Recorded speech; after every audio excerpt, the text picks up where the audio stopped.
د افغان ډیاسپورا نتورک دمګړۍ د اټک سره لیدونکو او اوریدونکو نن موږ ډیر نیکمرغه یو چې د یو نړیوال شخصیت سره چې هغه د پښتنو او پښتو سره او خاصتا د افغانانو سره ډیره زیاته مینه لري او د په ډیره لیوالتیا او په مینه باندې پښتو زده کړې ده او د اوس د پښتو لپاره ډیره یو ښه استاد ده، ډیره یو مهربانه استاد ده. نو ځکه ډیره مقدمه کېدم تاسو ته به ډیره ستړي نو راځي په خپل به د اغلی مرمن هرمن نو سارا هرمن نوورو چې دا سوق ده او اوس په ساخته ده. سارا مرمن سارا خراغلاس مهرباني وکړئ. مننه ستاسو د مرکې څخه ډیره زیاته مننه. ټولو اوریدونکو ته هم زما سلامونه ورسوئ. نو د هغه کسانو لپاره چې تر اوسه پورې ما نه پېژني، زما نوم ساره هرمن دی. زه د فرانسې څخه یم. زه د پښتو ژبې استاده یم. د نولکو په پوهنتون کې اوس څلورم کال کېږي چې زه د ګرامر او د ادبیات استاده شوم. او زه هم فعلا یو دکتورا کوم د پښتو د فرهنګ په اړه.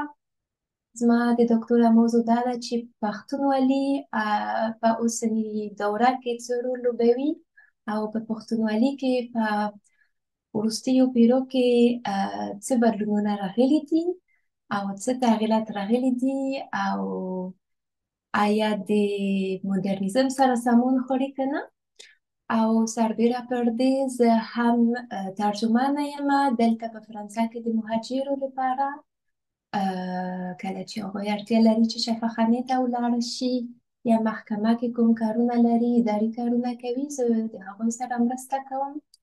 ما څو کاله تېر کړي دي هم افغانستان کې، هلته مې دنده درلودله او ما هم په مختلفو کورنیو کې ژوند وکړ.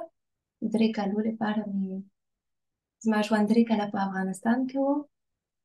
او څه شي نور تاسو ته ویلی شم زما په اړه چې موږ هم دلته په فرانسه کې فرهنګي او کلتورونه بیخي جوړوو د افغانانو لپاره، تر څو چې دلته د پښتنو کلتور لږ څه مشهور شي. نو موږ بیخي جوړوو، یعنی مثلا د ادبیاتو ورځ مې جوړ کړی دي تر څو چې مختلف لیکوالان او مختلف تاریخ پوهان کولی شي د پښتو ادبیات په اړه یو ځل راټول کړي او د دې موضوع په اړه خبرې وکړي. او نور پروژې هم شته دي تر څو چې دلته په فرانسه کې د افغانانو لپاره یو کلتوري مرکز جوړ کړم. نو به ګورو چې دا پروژه راشي که نه. نو همداسې زما فعالیتونه دي د پښتنو لپاره فعلا په فرانسه کې.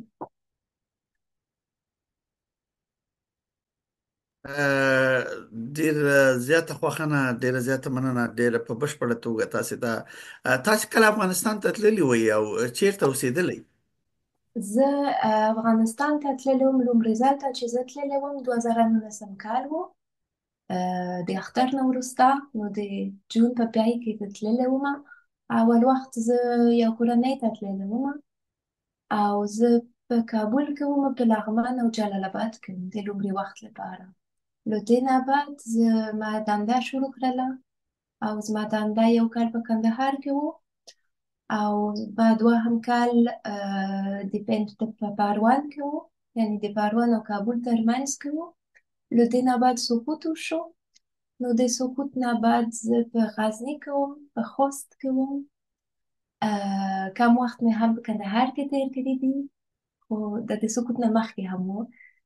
او دریم ځل لپاره چې زه په خپله تللی وم، یعنی بیا مې شخصي سفر وکړ. زه کابل ته لاړم، پکتیا ته لاړم او هرات. نو په مختلفو ولایتونو کې مې سفر کړی دي. زه داسې نشم ویلی چې افغانستان ډېر ښه پېژنم، خو ما د امکان درلود چې ډېر ولایتونو ته سفر وکړم او دغه امکانات زه خو ښه پوهېږم چې ډېر افغانان هم تر اوسه پورې دا امکانات نه ده درلودلی چې مختلف ولایتونو ته ولاړ شي او د کلتور او د فرهنګ توپیر په خپلو سترګو کتلی شي. ډیر اعلی. تاسو ویلې چې تاسو ننګرهار ته تللی وي او د تقریبا د ډیرو ولایتونو ته. هلته په ننګرهار کې تاسو د ننګرهار پوهنتون ته ولاړې، یا هلته د پښتو استادانو سره چا سره ولیده؟ نه، ځکه چې هغه وخت چې زه تللې وم یوازې څو میاشتې کېدې چې پښتو مې زده کوله. دا 2019 کال و. نو زه په لومړي صنف په لومړي یا دوهم یو کال کېده، یو دوهم صنف کې وم، او زه یو کورنۍ ته تللې وم تر څو چې ژبه زده کړم، د هغوی کلتور سره اشنا شم. خو ما هیڅ کوم اکاډمي فکر نه درلود. ما هغه وخت چې زه تللې وم نه مې غوښتل چې تاریخي ځایونو ته ولاړ شم، چې دا غوښتل مې چې یوازې یو کورنۍ سره ژوند وکړم تر څو چې ماته معلوم شي چې کورنۍ څنګه دی. زما علاقه د اکاډمي برخې لپاره وروسته راغله. ډیر اعلی. یو یو پښتنه د سیم کې د شي چې ځنې ژبه ډیر سره ورتهواله لري، نږدېواله لري. نو د پښتو ژبه د فرانسوي ژبه سره څومره ورتهواله لري، د حروف په ادا کې یا د ګرامر په نزدېکت کې یا مثلا په لهجو کې دغه. ډېر کم ورته والی لري. د فرانسوي او د پښتو ګرامر ډېر فرق لري. که چیرې زه ورته والی وینم، کم دي. اول څو لغاتونه دي چې په پښتو ژبه استفاده کیږي. کوم لغاتونه دي چې د ډیپلوماسي په اړه دي، دا ټول فرانسوي لغاتونه دي، ځکه چې کله چې هغه په 19 پیړۍ کې فرانسوي ژبه یوه نړیواله ژبه وه، نو هغه وخت کې زه فکر کوم چې ټول هیوادونو کې او په ډېرو نورو ژبو کې د فرانسوي کلمې استفاده کیږي. مثلا کودتا یو فرانسوي لغت دی، دیموکراسي یو فرانسوي لغت دی، داسې کلمې. نو لږ څو کلمې شته دي. د جملې په جوړښت کې ډېر فرق لري. د زمان استفاده کول هم ډېر فرق لري.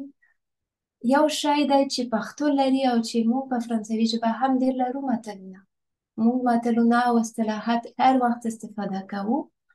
بلکې موږ داسې متلونه نه لرو چې یعنی شته دي چې نږدې دي، خو دا شی زموږ په کلتور او په پښتو کلتور کې مهم دی.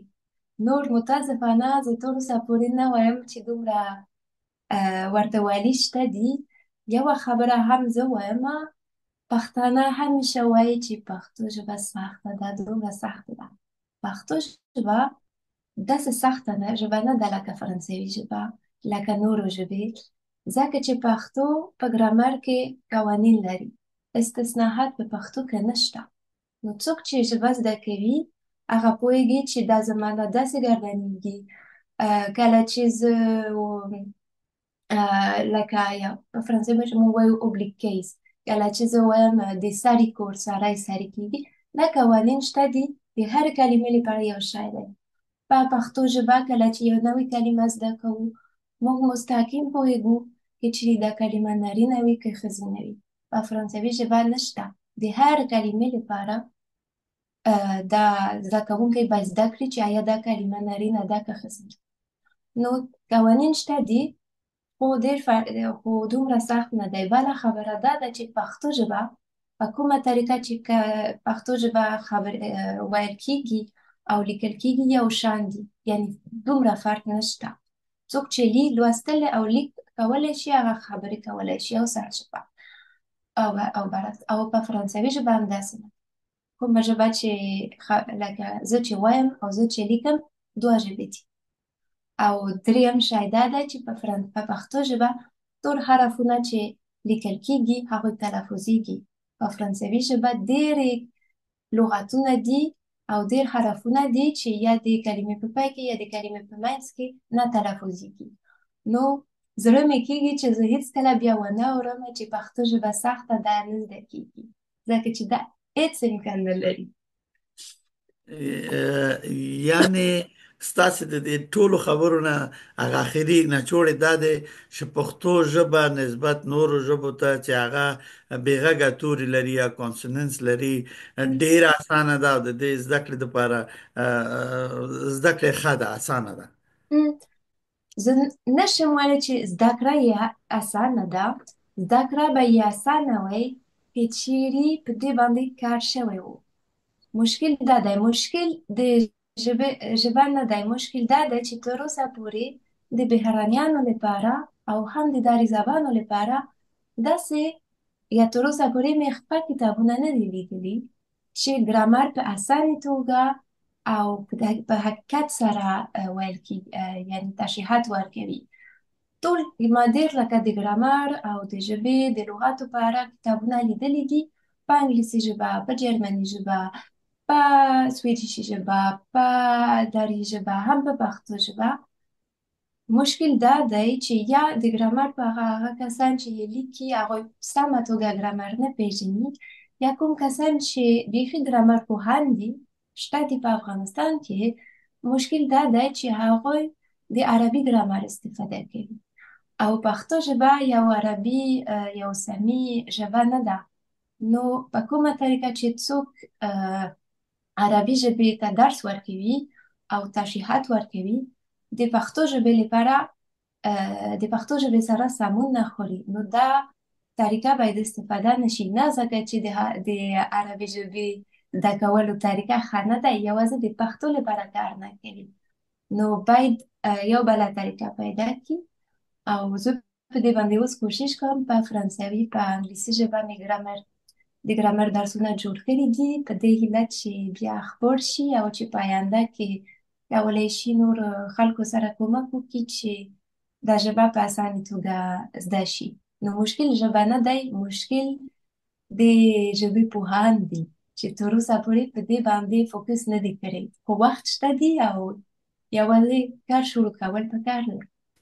یوه پوښتنه ډیره زړه پورې ده زما دپاره، چې هر پښتون ستا خبرې اوري، ستا لهجه اوري او ستا د پښتو ژبې سره دومره مینه ګوري، او مثلا په دې میډیا کې، په سوشل میډیا کې یا په دې نوره کې، او دې بیرته تا ته یو فیډبک درکوي او ډیر خوشحالیږي، دا تاسو ته څومره هوساینه او خوشحالي درکوي؟ نو زه په هر صورت خوشحالیږم کله چې څوک خوشحالیږي چې زه د هغه ژبه زده کوم، لکه څنګه چې زه چې په فرانسه کې یو بهرنی واورم چې زما ژبه زده کړې دی او په مکمله توګه خپل احساس او خپل فکرونه ویلی شي، دا ما خوشحالیږي، ما خوشحالوي. او خو زما هڅه یوازې همدا ده، زه ولې په رسنیو کې راځم ځکه چې زړه مې کېږي چې زه پښتنو ته د هیله ورکوم چې هغوی حرکت وکړي، ځکه چې هغوی ډېر امکانات لري، هغوی لکه ټول انسانان مغزه لري، فکرونه لري. خو زه ډېر کسان وینم پښتانه چې وایي چې کاشکې کاشکې کاشکې، د کاشکې وخت نه دی، باید عملي وکړو، بیا ناکامیږو، بیا یا کامیابېږو وګورو. خو ډېر کسان وایي چې زه دا پروژه لرم، زړه مې کېږي چې داسې وکړم، زړه مې، خو هېڅکله دا لومړی قدم نه کوي. نو زه ولې خبرې کوم؟ ما اوس 7 کاله مخکې الفبې مې زده نه وه په پښتو ژبه کې. هېڅکله مې فکر نه کولو چې زه به یو ورځ د پښتو ژبې استاده شم، چې زه به په رسنیو کې خبرې وکړم. خو دا ورځ راغی. نو هم د پښتنو لپاره دا امکان شته، خو باید دومره لرې فکر ونه کړو، باید هر څه قدم په قدم وکړل شي او په آینده کې ډېرې دروازې به خلاصې شي. نو یوازې زه دلته یو مثال یم چې دا دروازه زما لپاره خلاصه شوه، نو د ټولو لپاره شاید خلاصه شي. سره د دې چې دا خبره تاسو د ډیرو رسنیو سره کړې ده، مخکې د دې نه چې تاسو پښتو زده کړئ، د افغانستان په اړه او د پښتنو په اړه تاسو سره څه معلومات وو کنه؟ همدا باعث شو چې کډوال فرانسې ته درغله او تا یو ټکانو خور چې پښتانه مشته باید د پښتو زده کړم. زه چې تاسو ته حقیقت وایم، 2018 کال کې یعنی د افغانستان مې اورېدلی وو، ځکه چې کله چې امریکایانو راغلل افغانستان کې، زه کوچنی وم، نو په تلویزیون کې مې څو خبرونه اورېدلي دي، خو زه سم نه پوهېدم چې افغانستان په دنیا کې چېرته و. پوهېدلم چې اسیا کې و، خو نور معلومات مې نه درلود. بیا 2018 کال کې ما شروع کړی دی چې فرانسوي درسونه ورکړم مهاجرو ته، او زما په ګروپ کې یو پاکستانی و. او پښتون و. او زموږ لومړی درس و په انګلیسي باندې نه پوهېده، زه په پښتو باندې نه پوهېدلم، نو ډېر سخت و. او کم تعلیم یافته هم موږ څو کله تللي وو مکتب، خو ډېر کم. نو هم زما د زده کړې په طریقه باندې نه پوهېده او ما هم په ډېره سخته توګه ورته تشریحات ورکوله. زموږ لومړی درس و او ما ورته زده کړی و چې زما نوم ساره دی، ستا نوم څه دی، ته څو کلن یې، زه څو کلنه یم. او ما ورته وویل چې بیا زه فرانسوی یم، ته څه شی یې؟ هغه ما ته وویل چې زه پاکستانی یم. بیا مې ورته ویلي و چې زه په فرانسوي ژبه خبرې کوم. او راته یې ویلي و چې زه په پښتو ژبه خبرې کوم. ما ورته وکتل، د پښتو نوم مې مخکې نه و اورېدلی. نو ما فکر وکړ چې کیدای شي چې زما په خبرو باندې غلط پوه شو. نو ما ورته چې ګوره، فرانسوی زما قوم نه دی، زه فرانسوي ژبه خبرې کوم، فرانسوي یوه ژبه ده. راته وویل چې هو، زه پښتو خبرې کوم، پښتو زما ژبه ده. ما وویل چې نه، ته پوه نه شوې، داسې په ځکه چې موږ په فرانسوي غږېدلو. نو ټوله درس همداسې و، داسې ارام ارام، څه یې نه ویل، خو ټینګار یې کوه، ټینګار یې کوه. بیا د درس خلاص شو، زه کور ته راغلم او ما فکر وکړ چې زه باید پوه شم چې ولې زما په خبرو باندې هغه پوه نه شو، چې ما څه شي، ولې هغه څه شي نشي پوهېدلی، ولې هغه همیشه د خپل قوم په اړه خبرې کوي کله چې زه د ژبې په اړه. نو زه لاړم، خپل کمپیوټر ته ناسته وم او ما پښتو ولیکل. بیا ویکیپیډیا مې خلاص کړه او مې لیده چې واو، دا یو قوم دی، دا 50 یا 60 میلیون کسان ژوند کوي چې پښتانه دي. نو زه ډېر لکه شرمېدلم، ځکه چې دا بیچاره هغه راغلی و، کوشش یې کوه چې زما ژبه زده کړي او د ډېر مختلفو مشکلاتو سره مخامخ شو. او هم زما په درس کې ما قبول نه و کړی چې هغه پښتون دی. نو بله هفته ما فکر کولو چې هغه باید بیا زما درس ته رانشي، ځکه چې شاید غوسه شوی و چې زه ورته ویم چې ته څوک یې. خو هغه ولاړ و او ما بخښنه وکړله، ما وویل چې زه نه پوهېدم. نو ما وکته او زه نه پوهېږم، اوس زه به همیشه قبول کړم چې ته وایې چې زه پښتون یم. نو همداسې دی. نو په دې خاطر اوس کله چې مثلا زما ملګري یا هر څوک چې د افغانستان په اړه خبرې کوي، زما څخه پوښتنه کوي چې ته افغانستان ته تللې وې، نو د افغان ژبې دې زده ده؟ زه څه شي نه وایم، زه هېڅکله به ګیله ونه کړم چې ولې دې زده، ځکه چې زه په دې حالت کې وم. زه ورته وایم چې هو، زه د افغانستان ژبې زده کوم، ته پوهېږې چې 2 ملي ژبې دي، هم پښتو هم دري، او بیا کیسه شروع کوم، ځکه چې موږ دا شی په یوروپ کې نه زده کوو. ښه، ډیره ښه. او یو پوښتنه داسې وکړم چې ستا یوازې د ژبه هم زده کړې که د پښتو په شاعرۍ باندې د کوم نظر تیر کړی دی؟ د پښتو شاعري دې لوستې ده؟ څو شیان مې لوستلي دي، خو زه چې هم حقیقت وایم، زموږ هغه وخت چې زه په پوهنتون کې وم، موږ متاسفانه د ادبیات داسې خاص درسونه نه درلود. نو ما مختلف کتابونه اخیستي دي او ما په خپله یې شیان زده کړي دي. نو زه اوس چې د ادبیات په اړه درسونه ورکوم، زه معمولا د اوسني ادبیات په اړه درسونه ورکوم. دا ولې؟ ځکه چې اول د شاګردانو لپاره شاعري زده کول ډېر سخت دی. زموږ د ادبیات درس په 2 صنف کې دی. نو هغوی آماده نه دي چې شعرونه ولولي. هغوی اول اړتیا لري چې لاندې کیسې ولولي، لاندې هم زده کولی شي ورسره. خو د نورو شیانو په اړه اړتیا شته دي چې زما په نظر چې پښتانه دا درسونه ورکوي. او زه په خپله لکه دا شی زده کوم، خو تر څو چې زه په دې باندې لږ څه پوهه، یعنې که زه غواړم د ادبیات پوهه شم په پښتو ژبه، فکر کوم چې 15-16 کاله نور وخت نیسي. ډیر ښه. او مثلا د لنډې کیسې یا د متلونه دا خو لولئ؟ او زه یې لولم، زه چې درس جوړوم زه یې لولم د هغوی لپاره، تر څو چې او زه انتخابوم چې کوم یو به ښه وي د شاګردانو لپاره. ها، یوه پوښتنه به داسې وکړو چې یو ستا د اند او ستا د فکره پښتانه څوک دي؟ زما په فکره تر اوسه پورې زه مطمئن نه یم چې څوک دي. که چیرې زه تاسو ته وایم.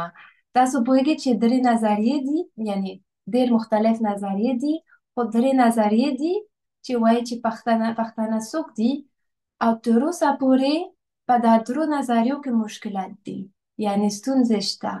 د لومړی چې وایي چې پښتانه د بني اسرائیلي و نظریات، یعنی دي چې هغوی د فلسطین څخه راغلي وو. په دې کې لږ څه مشکلات و، ځکه چې کومه سرچینې نشته، یعنی تاریخي سرچینې نشته.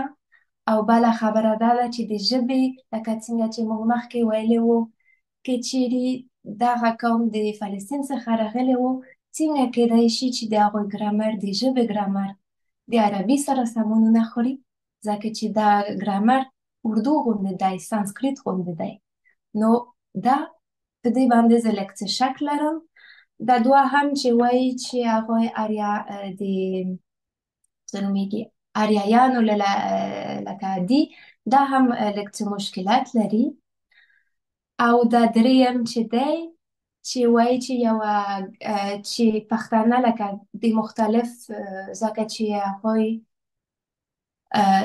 یعنی په کوم ځای چې هغوی دلته اوس فعلا اوسېږي، افغانستان او پاکستان کې، د مختلفو په روسیې او پیرو کې د مختلفو خلکو سره په تماس کې وو، یوناني، فارسیان، صوفیان او نور، چې دا یو ګډه قوم دی. دا امکان شته. او کله چې موږ کلتور ګورو، کله چې موږ فرهنګ ګورو، کله چې موږ ژبه ګورو، دا امکان شته دی. او کله چې موږ ژبه ګورو هم دا امکانات دی. خو که څه هم دا امکان وي، موږ هم نشو مطمئن نشو کېدلی چې همداسې دی، ځکه چې که چیرې موږ ژبه ګورو، کېدای شي چې د ژبې سره سم بالکل یو ګډه ژبه ده چې د مختلف، د عربي، د فارسي، د سانسکریت ژبې څخه جوړ شوی دی.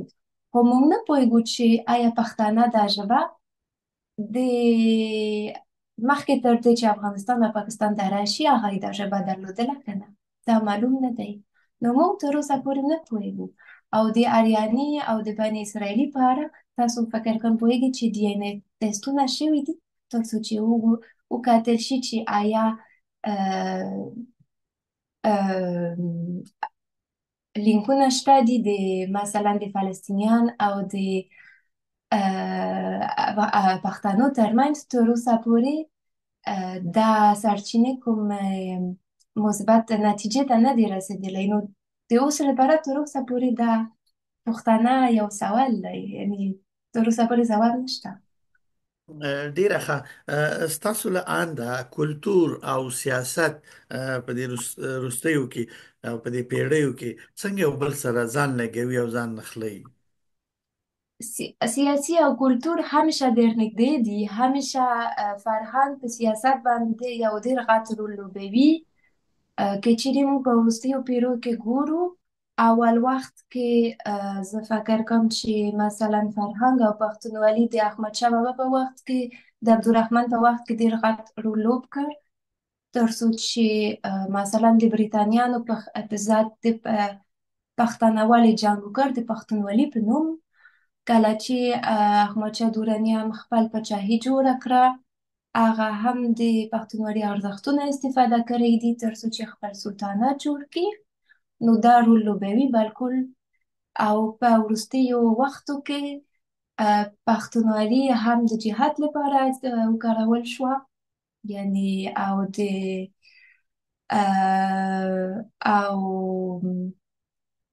د امان الله خان په وخت کې هم یعنی د پښتونولي په یو اندازه د مدرنیزم سره څنګه وایم ټکر وشو، ځکه چې که موږ فکر کوو مثلا کله چې امان الله خان غوښتل چې ولور کم کړي، ډېرې مظاهرې وشولې. کله چې موږ فکر کوو چې غوښتل یې چې عسکري خدمت جوړ کړي ټول افغانستان لپاره، هم دا یو مشکل و، ځکه چې د کرنې لپاره، د کرنې سیستم لپاره دا هم یو مشکل و. نو همیشه زه به وایم چې همیشه فرهنګ او سیاست بعضې وخت یو ځای کار کوي او بعضې وخت فرهنګ کمک کوي چې سیاست خپل هدف ته ورسیږي، او بعضې وخت فرهنګ مخ نیسي چې یو هیواد مخې ته ځي، او د سیاست سره کومک نه کوي. نو همیشه دوه برخې دي. یعنی ستاسو د خبرو خلاصه دا ده چې پښتونولي په نوم باندې هم دلته د قیامونو د پاره کار اغزل شوی دی. عوام کاغه د متجاوزینو په مقابل کې وو که د کور د ننه څه مسایل وي، لکه د امان الله خان په مقابل کې د پښتونولي په نوم راټول شو چې ته ولې مثلا جنکۍ مکتب ته لېږي یا دغه څه قصې. ستاسو فکر کوم اصلي منظور هم دغه دی. ما یوازې لکه د ولور په اړه خبرې کړې دي او د عسکري خدمت. یعنی او چې دا یعنی ځکه چې کله چې موږ د کور دننه ځو دا بیا بله مسله ده. او یعنی دوه شیان دي. یعنی کور په دننه کې یوه خبره ده، او تر اوسه پورې دا شیان بدلونونه هم تر اوسه پورې نه دي راغلي دي. کله چې په کور کې مسله وي، که پخوانی حکومت وي که اوس حکومت وي، کله چې د کور مسله وي تر اوسه پورې حکومت په دې باندې کار نه کوي. وایي چې دا زما مسله نه ده، بهتر خو به وي چې تاسو ترمنځ کې مشکل حل کړئ. او زه چې د ټولنې په اړه خبرې کوم، لکه مثلا عسکري خدمت د ټولو ټولنې لپاره و. کله چې امان الله خان غوښتل چې یو عسکري نظام جوړ کړي، غوښتل یې چې ټول افغانان لږ وخت تیر کړي عسکري وخت د عسکر په توګه، تر څو چې دا نظام جوړ شي. خو مشکل داسې نه و چې افغانان نه غوښتل چې عسکران شي. مشکل دا و چې څوک چې عسکري کوي باید یو کال د کور څخه ووځي، خو دا امکان نه و هغه وخت کې، ځکه چې څوک چې په پټو کې کار کوي، که چیرې د اصالاتو په وخت کې هغه نه وي، نو څوک به دا کار وکړي، څوک به دا کار ونه کړي. نو زه وایم چې دا کرنیز سیستم ته زیان ورسوه د دې فکر له امله.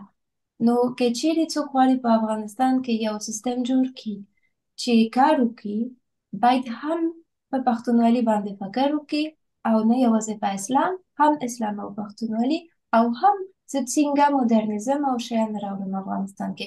که دا درې شیان په دې کې نه وي، څه شی به جوړ نه شي زما په نظر. کاملا همدغسې ده. اوس دمګړۍ تاسو په سخت تاسو د پښتو په باره کې تاسو نور زده کړې کوئ، اکاډمیک زده کړې کوئ که نه یوازې تاسو د پښتو ژبې لپاره ګرامر لیکئ یا پښتو لیکئ یا لغاتونه راټولوئ یا متلونه راټولوئ؟ تاسو په سخت تاسو. زه فعلا په دې اخته یم چې زه خپله دکتورا لیکم.